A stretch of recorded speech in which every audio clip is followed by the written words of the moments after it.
addict is a mystic, because what I'm about to share with you might completely transform how you understand your struggle. A startling conclusion. You know, I've spent a great deal of time contemplating the nature of addiction, and I've come to a rather startling conclusion that most people find quite uncomfortable. What if the thing that nearly destroyed you was actually trying to save you? Now, I realize that sounds absurd, perhaps even offensive to those of you who've suffered through the hell of addiction. But stay with me for a moment. You see, I've come to believe that the addict is not a weak person, not a moral failure, not someone who lacks discipline or character, who's lost their way, who's lost their way. Someone whose soul is reaching for transcendence but grasping at the wrong door. And here's what fascinates me. What if your addiction wasn't a curse at all? What if it was a calling? What if God or the universe, or whatever you want to call the fundamental ground of being, has been speaking to you all along through this very suffering? I want to explore with you today something rather profound.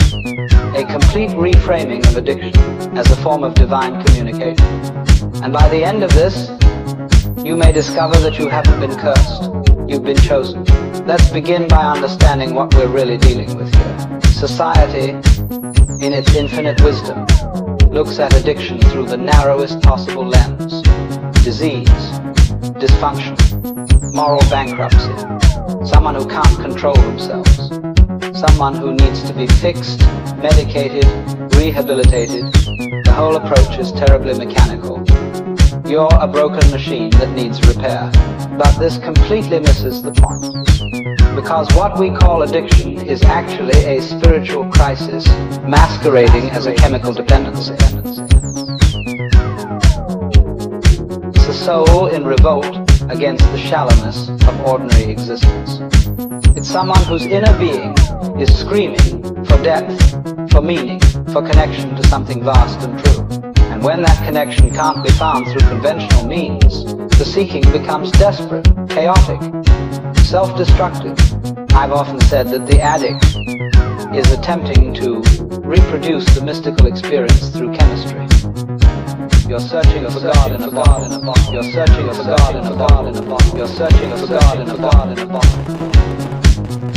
Not because you're weak, is simply not, but because somewhere deep inside you remember that there's more. That ordinary consciousness, ordinary reality, ordinary life as we've constructed it, is simply not enough. The problem isn't the longing. The problem is the method. You see, the substance becomes a false prophet. It promises heaven but delivers hell.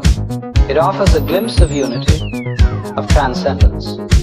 You know, I've spent a great deal of time contemplating the nature of addiction, and I've come to a rather startling conclusion that most people find quite uncomfortable.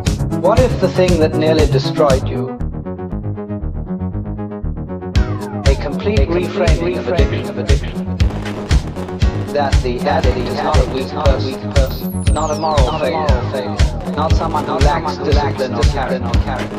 The addict is a mystic who's lost their way, someone whose soul is reaching for transcendence and grasping at the wrong door.